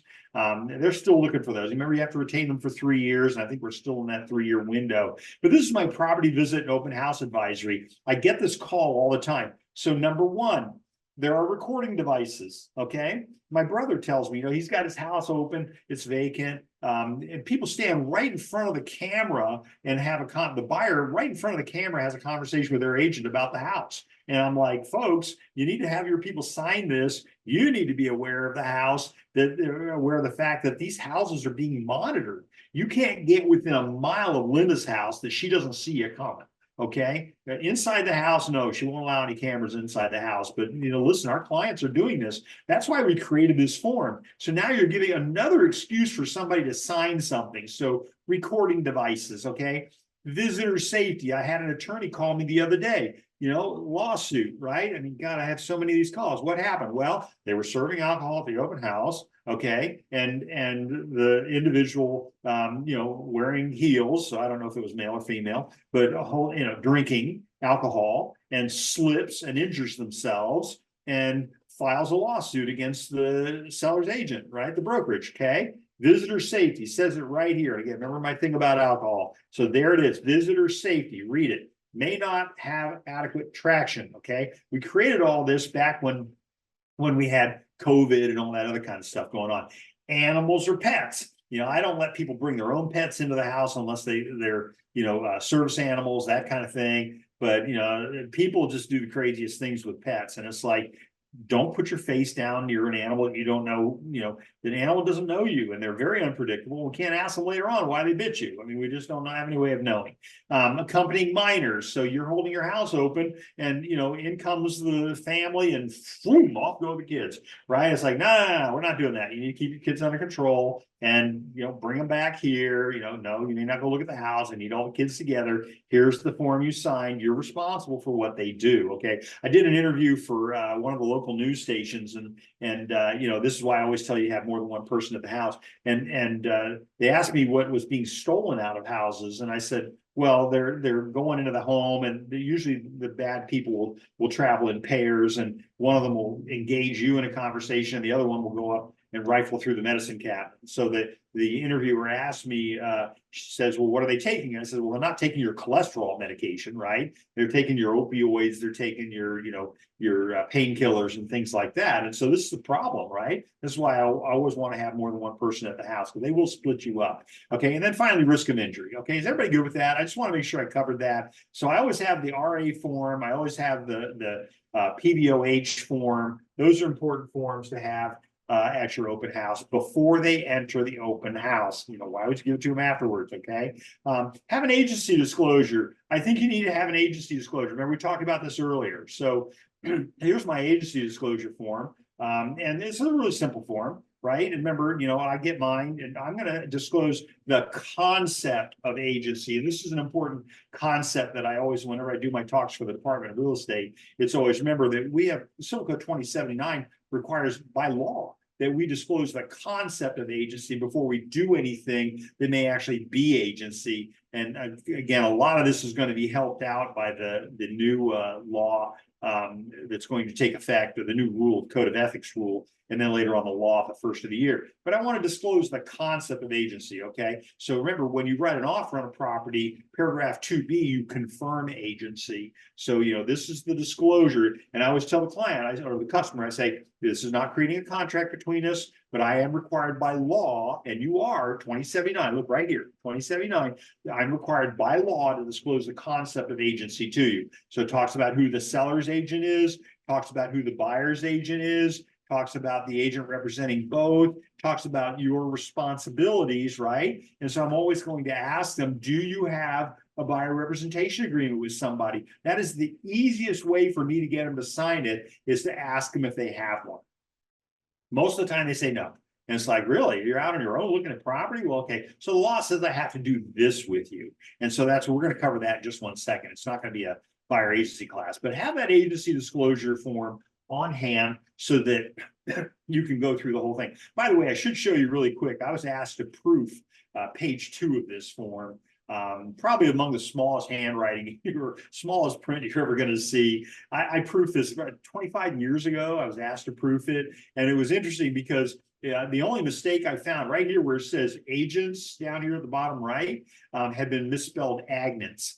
So AGNETS. It was the only problem. And I was checking for grammar. I was checking for legal veracity. I was checking for spelling, all that kind of stuff. I mean, I was in the dentist's office this morning, and at the bottom of the form where it says, party's initials, it said Intials. She says, oh my God, we've been using that form for 10 years and I've never even caught that. So, those are the little things that I look for. And this is why I get paid the big money to look for these things. Okay. So just be aware of that. Page 2 is awesome. Gives you an opportunity. If you don't understand the concept of agency, there you go. I could do a 3-hour class on that. We're not going to do that here today. Okay. All right.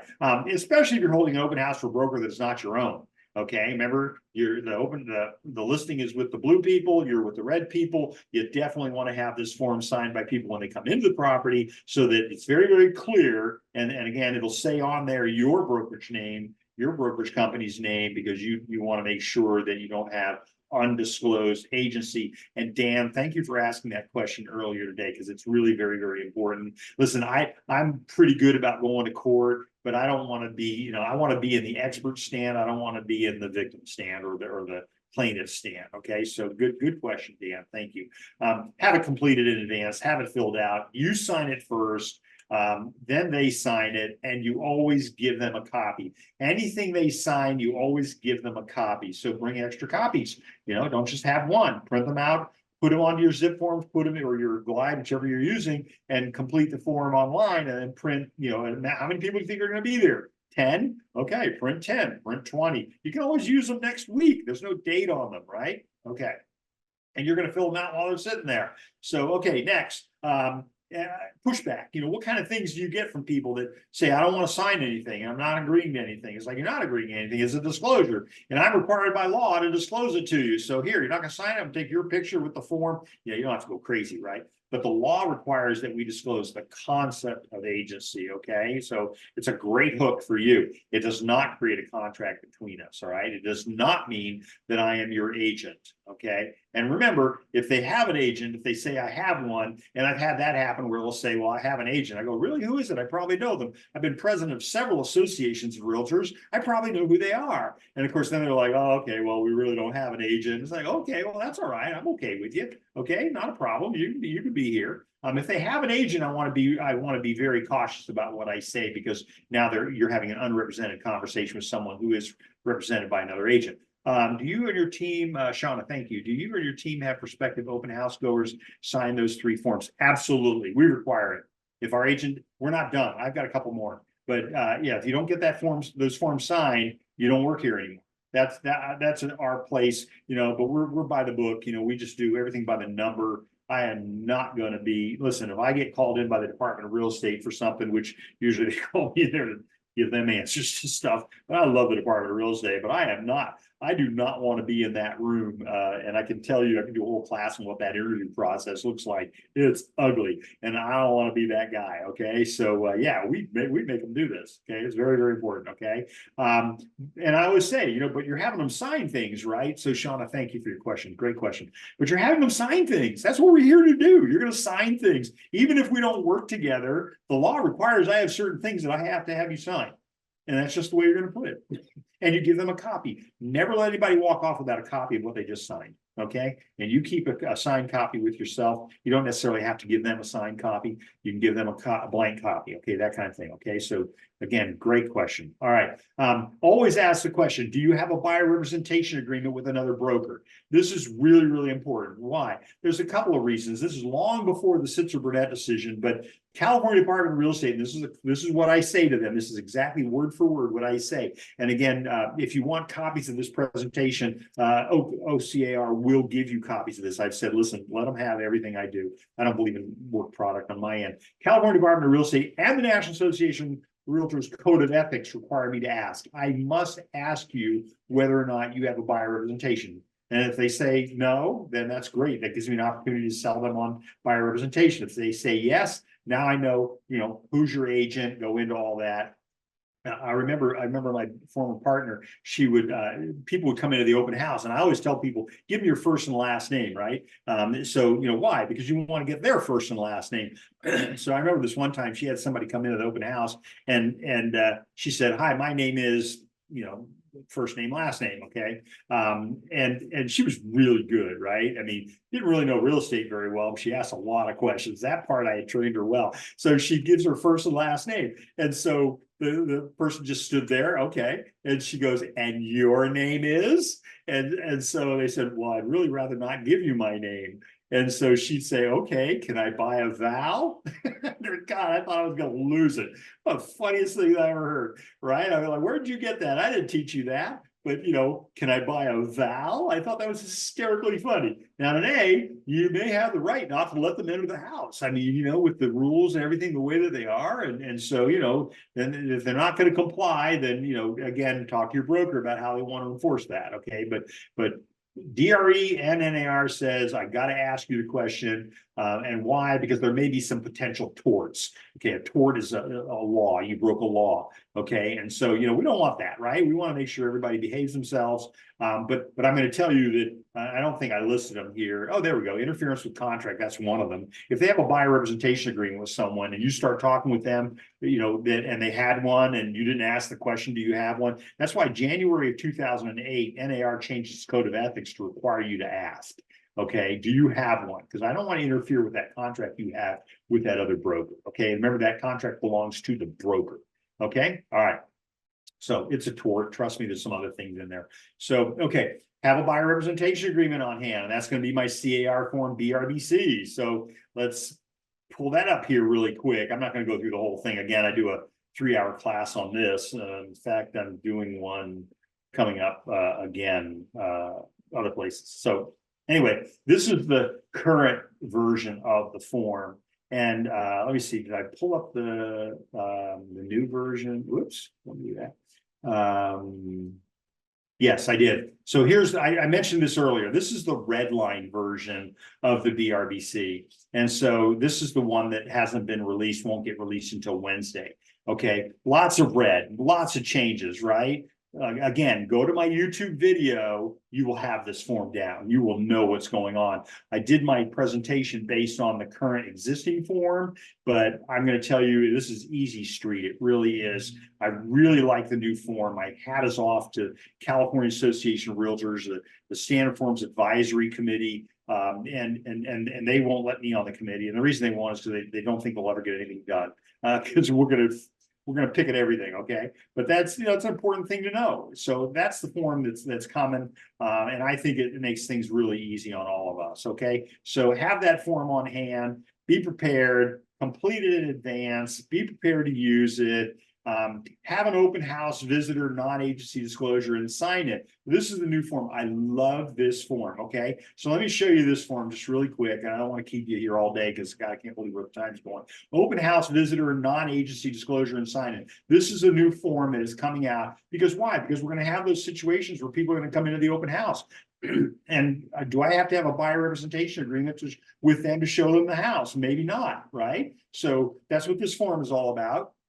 It's your intention to view the property. I don't represent you. Communicate with the agent at the open house for the benefit of the seller. Communication with the agents are not confidential.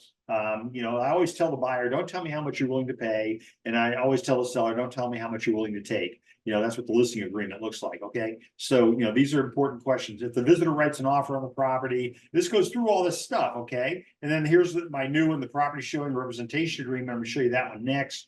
Or the buyer representation agreement if you want me to represent you. And so I don't know, folks, I don't understand the problem. I have never, ever had anybody refuse to sign a buyer representation agreement. I don't know, maybe I'm charming. I don't know. I don't think so. But, listen, they'll sign them. And why? Because I asked them to sign it. That's a big thing. Okay. But again, that's a different class. So for right now, this form will help you out if you, and by the way, look at this. There's a whole bunch of people's names on there. That's the important part. Okay. So this is kind of like your guest register. But I'm looking for my guest register. I thought I pulled that up, Elsie. I'm sorry.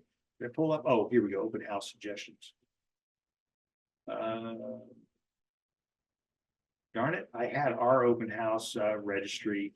Anyway, there's a whole bunch of forms in here that Elsie's going to send to you. So back to my, I got to figure out where so new share. So that's my open house form. Again, this is the one you're going to have at your open houses. Okay. That being said, complete it in advance, right? You can do that, right? Print a bunch of them. Okay. Be prepared to use it. Open house, property tour, visitor representation, and broker compensation agreement. This is a unique form. This is another one that's coming out. And this one here is going to be for up to 3 properties. Okay, so let's see, where does it say that?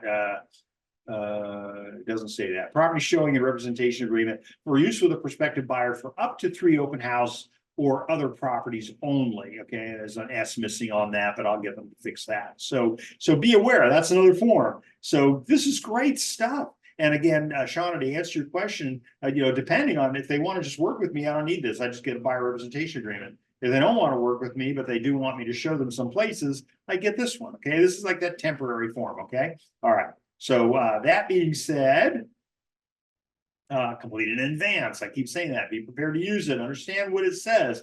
Take these classes, folks. It's very, very important. Okay, having a property showing. And I misspelled. Property showing and representation agreement, and that's the one I just showed you. And then complete advance, be prepared to use it. CAR has an open house library. There was one other form here, folks. Let me pull that one up because I want you to see that one too. So this is my open house property tour, visitor representation, and broker compensation agreement. I've always said in all of my presentations, the time to read the forms for the first time is not standing in front of the client. So you're going to want to pull these forms up. And again, I'm making all these available to you. These haven't been published yet. So you'll have a red line version for when they publish them on Wednesday. You'll have, now you can see both. Okay. But be aware those forms are there. Look through them. It's not, they're written, they have to be written in plain English, right? The old story, because, otherwise they're unenforceable against the parties. Okay. So just be aware of that. But that's my open house property tour, visitor representation, broker compensation agreement. Okay. So, CAR has a really cool open house library. It's like $50 a year for the library. They got some good stuff. I think I'm going to probably want to wait till the newest edition comes out, which will probably be after the 17th. But they have all kinds of good stuff. Always insist on business cards. All right. And I want them from both agents and visitors. So I'll never give anybody my card. Okay. I rarely bring them with me. I always ask them first, do you have a card? Okay. People come in and say they're real estate agent. Do you have a card? What real estate agent doesn't have a card? I think you would have one with you, but always ask them for a card. Okay. And then now you got all their contact information. I always say to them, I say, is this a good phone number for me to reach you at? And they go, well, wait a minute. No, that's my office number. Let me give you my cell phone number. And they'll write it down on their card, right? Or is this a good email address? If I find a really hot, run, don't walk property, is this a good email address to send it to? No, that's my business address. Let me give you my personal email address. And this is what I'm looking for. Okay, I'm going to do that before I have them sign the registry. Okay, when showing a property, set the mood. Every light in the house is on, the oven light, the closet lights, every curtain, window covering is open, the fireplace is roaring. Make sure you get permission to run the fireplace. Okay, I had a house in La Jolla where they had 5 air conditioners and 5 fireplaces, and the tenant would leave all the doors and windows open in August and burn all the fireplaces and all the air conditioners going. So just make sure you get permission first. Okay, air conditioning, heating, set at a comfortable level. Greet the customer at the door. Introduce yourself, first and last name. We talked about that a minute ago. Give them both, because then they're inclined to give you both. Do not wear sunglasses. I don't care how cool you think you are. People want to make eye contact with you. Remember, you got 15 seconds for people that they're going to make a decision whether they want to work with you or not. That's in the first 15 seconds. So, be likable, folks. Be nice to people. Come on warm and friendly. Okay. All right. Stand with your back to the wall. Why? You don't want to block a view. And usually when people come into the property, they're telling you what's important to them. How many times I held a house open with ocean view and I stand against the wall? What do? They go from the front door, go straight to the view. Now, maybe it's not feng shui, I don't know, but they go straight to the ocean view. And so now I know what's important to them, and that's that ocean view. Okay. It's also a sign of what's important to them. Okay. Accompany the customer on the tour. Again, they're a customer, not a client. And again, remember, guide them, don't lead them. Okay. Think about safety of the property. Remember those opioids in the medicine cabinet. We talked about that already. The conversation, what does that look like? Talk little, listen more. Very, very important. Like I said earlier in this webinar, I'm a very different person when I'm doing a lecture than I am when I'm talking, when I'm getting information from a customer. I want to get as much information as I can. And if I keep talking about how great I am, it doesn't do any good. Okay, I want to get information from them, and that's the important thing. And back in the beginning, when I showed you all those things that I've done, I said, listen, rewards, awards are for things you've done in the past. Tell me what you're doing today. That's the important part. Okay. All right. So learn more, listen more, learn more. The more that you listen, the more they will think you know. Okay. Be careful about puffing, only applies to selling used cars. Remember, always have someone with you at your open house. Remember that the bad people, and I did that generically, tend to travel in pairs, and they tend to split up the solo agent at the open house. All right. For your safety, for safety of the property, to handle the rush, I'm going to have more than one person. By the way, lenders are great for that. Okay, so if you can have a lender come with you to the open house, they also tend to be better closers than we are, right? So they'll get all the information. I've had more than one lender at the open house with me, but again, I need to give them traffic. I need to, assure that they're going to get a lot of people there. They're not just there because they look pretty. They want to make sure that they get some business. And so, but I'll usually debrief the lender at the end of the open house and give me the whole list. They're getting like names and numbers, and I'm like, how the heck did you do that, right? They just asked for it. Better at interviewing closing clients than we are. Pay attention, learn something new. Do not sit inside the house. Okay. And I talked about this earlier. Outside is where the decision is made to come in. Do you have curb appeal? Make eye contact with passersby, invite them into the open house, have a guest register. Again, be sure that includes do not call list language. And I'm sorry, I had my own guest. Elsie, I'll put that in the thing. So if you want to see a copy of our guest register, it says right on there, because remember, a lot of people have these guest registers, but there's no explicit language that says it's okay to call me if I'm on the do not call list. So just because they put their name and number down on the guest register does not give you permission to call them. You have to include the language that says that you consent for Real Estate Consultants, Inc. And or its agents to contact you, even if your name is on the federal do not call list. Okay, so you got to have that language. And when they fill it out, then you've got permission. Okay, so kind of an important thing. All right. For example, here you go. By entering your phone number, you give consent an agent of us to contact you, even if your name is on the federal do not call list. Okay, so again, this is in the slide, so you can copy that language, or I'll put a copy of ours in the Dropbox that Elsie's going to send you. Have a list of available homes in the neighborhood. I love this part. So as well as homes that have sold recently, put them in a slip sheet.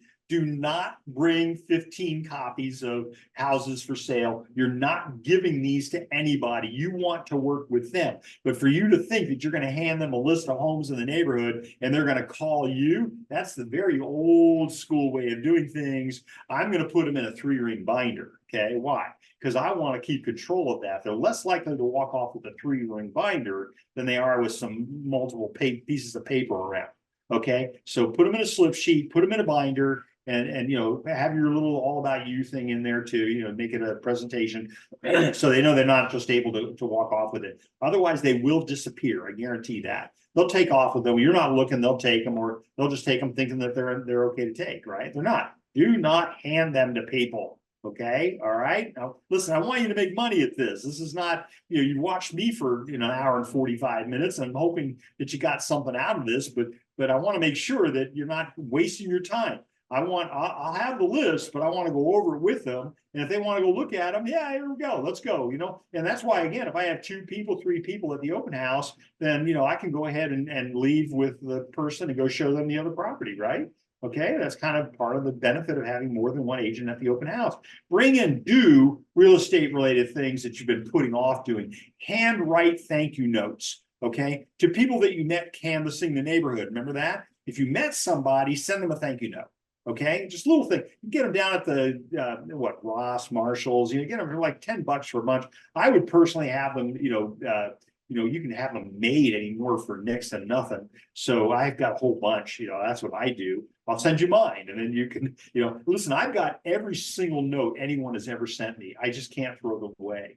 Okay, so because I'm so touched by the fact that somebody would take the time to write one. And that's why I'm telling you, make sure that you're writing those handwritten notes to the people that you have spoken with at the door, knocking on the doors and things like that. And then your SOI, of course, your sphere of influence. You've got plenty to do at the open house. You're not, should be sitting there doing nothing. Handwrite the envelopes, put postage on them. Do not use bulk mailing postage. Do not use labels. You want it to look like it's personal, okay? Let's talk about dialing for dollars. Call everybody that you know and invite them to your open house. You've got something to do the whole time you're there. It's just an excuse to call for a brief conversation. Tell them I'm at my open house. Oops, I got to go. Somebody's here. Okay, just wanted to let you know, here's where I am today, that kind of thing. Okay, and then you're letting somebody know where you are. Remember your sphere of influence. Yes, now's a good time to catch up. Just start calling these people and invite them to the open house. Okay, so I haven't spoken with you in a while. I just had a moment to catch up. Okay, Brian Buffini's Popeyes. I always throw that in there. I like that. I like him. Remind people what you do for a living. I was a Brian. I think I still am a Brian Buffini coach, but remind people what you do for a living. Again, remember, don't be a secret agent. Be sure that they understand the value of your time. Your job is not passive. Get out there, talk to people, wear your logo apparel. Okay. Remember that real estate, again, is a full contact sport. Let's talk about the after, because we got 12 minutes. And so let's talk about the after. Leave a handwritten note for the seller. Okay. Let the seller know, thank you so much for letting me, hold your house open today, whether it's your seller or not. Do not be soliciting the listing of another agent, but just write a little thing. Thank you so much for letting me hold your house open. I very much appreciate it. We had good traffic, that kind of thing, and leave them that gift card or leave them that lottery ticket, those kinds of things. Oh, there you go, lottery ticket. Double check all the doors and windows. This is as you're getting ready to leave. Sometimes the bad people come back to the house through doors and windows that they left unsecured. I had one where, believe it or not, they took the doors off the hinges. So, watch out for stuff like that. And again, if you've got more than one person with you, you can keep an eye on this kind of behavior. But you want to make sure, that you're taking care of all the eventualities. When you retrieve your signs, knock on the doors. Again, thanking those who allowed you to place your sign on their property. Give them the gift card or the lottery ticket. Follow up with everybody who attended the open house. You've got their names and numbers. There's a federal do not call list, but there's no federal do not write a thank you note list. There's no such thing. Follow up with them. Let them know. We miss this. This is like that full contact sport thing again. Okay. Phone call, subject to do not call. Thank you notes, right? And I want to thank you for being here today. So I'm almost done. I'm actually not done yet, because I want to show you a couple things on our YouTube website. So really easy. Here's the QR code. So if you've got a phone and you want to go in there, again, I'm going to recommend that you look at that video on the buyer representation agreement. Again, it's from a broker practitioner, hypothetically non-legal standard, but if you go to watch the video, I will send you my DRE dissertation on the buyer representation agreement. So, okay, so there's QR code. You can also just type into your browser at Burke Real Estate Consultants Inc., and that'll get you there. You could type, you don't need to worry about that, but please remember to like and subscribe. Would you do me that favor, please? I've got a lot of people that have subscribed, but I really could use more. I don't get paid for it. I just don't want to know that it was good for you. And if I know that it's working for you, then I'll give you other really good stuff too. Okay. So like, subscribe. If you have any other subjects that you think would be of interest, please let me know, or let OCAR know. Okay, they're good people there. We've been there for a little while. We transferred our membership. Primary is at OCAR. We love the place. Great support, great staff, and I'm here to support you. I want you to do well in real estate. Remember what I always say: if you look good, you make me look good, and I definitely want you to look good. Okay, so I do have a weekly email list that goes out. There's no charge. I'm not charging for any of this stuff. It's all free. Okay, unless you weren't a member of OCAR, then I think you had to pay $5 to get into this or something. But if you want to get that email, send me an email. Okay, it's real simple: Kevin@BurkeRealEstateConsultants.com. And the reason why it doesn't say real estate or anything like that, it says consultants, is because I do a lot of broker defense. I do a lot of trying to help other people out. Elsie says we send out a survey for, oh, good. Okay. And please give me 5s, right? Anyway, if you have a question, and Elsie's reminding me because I forget, I get excited, but thank you so much. I so appreciate it. Does anybody have any questions that I can answer? Because I want you to be okay. I really do. I'm not doing this, I'm doing this because I want you to be okay. So any other questions, anybody? I think I answered Shauna, prospective open house goers, sign those three. Yes, absolutely. And then I showed you some more. So yeah, again, I want you to be okay. I want you to do well in real estate. Listen, I made my money. You make 2.2 million in 1 year, and that was in a very different market than this one. This is a couple decades ago. And then I just decided I wanted to teach. I want to give back. And that's kind of why I'm at OCAR, because their education department is off the charts. It is so good. And what a great fit for me. So anyway, please fill out the survey if you would. I'd really appreciate it. Lie on my behalf, say nice things. But again, I want to help you. There's my email address. You can get a hold of me anytime. I am happy to help you. It's easier to get a hold of me by email than it is by telephone. But I will answer you and I will help you with things. So I think that's it. There we go. Orange County Realtors. Thank you so much for them having me here today. I'm very excited. It's been a great, let's see, you've got the recording with some handouts will be sent to you all by Wednesday. So I guess Elsie's having me read these things to you, but yeah, Elsie is so sweet. What a great job she did. She's the what the man behind the curtain, so to speak, here today. So thank you, Elsie, for everything you've done. Yeah, I want you all to have those handouts, and I will add to the handout my our open house guest registry that has that language on it. And then of course you'll have the video and you'll have the PowerPoint and you'll have all the forms. And there's some additional forms in there. And I'll just show you just really fast, but let me see if I can get them. So this is what I call ancillary forms. And these came from the National Association of Realtors. So, 6 ways to capture clients at open houses, tips for holding safe open field guide to open houses, one of the best they've ever done. Making the most of your open house. A lot of the things I'm talking about here today came from these places. So great stuff. But again, here's a prospecting, open house script. There's all kinds of things in there, and I'm working on a buyer representation script as well. Deidre, thank you so much. That's very kind of you to say that. Listen, again, it doesn't end here. Please let me know anything I can do to help you. But let me go back to my main screen before I forget what I'm doing. But I do want to thank you all for being here. I very much appreciate the value of your time. I'm gonna let you go about 6 minutes early. Thank you again. Please fill out the survey. Let people know. Don't ever bring him back again. No, don't tell them that. Thank you, Amy. That's very kind of you. Thank you. Folks, listen, I want to help you. I want you to do well. I've done my deal, 45 years of this, and people were helping me when I first got my real estate license, and I'm paying it back. That's what I'm doing. So thank you all for being here today. I very much appreciate you. Elsie, I don't know, you got anything else for me? Thanks, everybody. And Elsie's going to send you a whole bunch of stuff. We love Elsie. So thank you, Elsie. And I think that's it. So Elsie, you can sign me off, but or do I sign myself off? I don't know how that works. But again, thank you so much for your courtesy, everybody. I so appreciate you being here. And again, I will help you in any way that I can. So thank you all. Have a great day today. And again, let's see, what does that do? Oh, there's me, big picture. So thank you again, everybody. Take care for now. Be good. Bye-bye. Okay, thanks everyone. Thank you, everybody. Thank you, Elsie. Thank you, everybody. Bye-bye.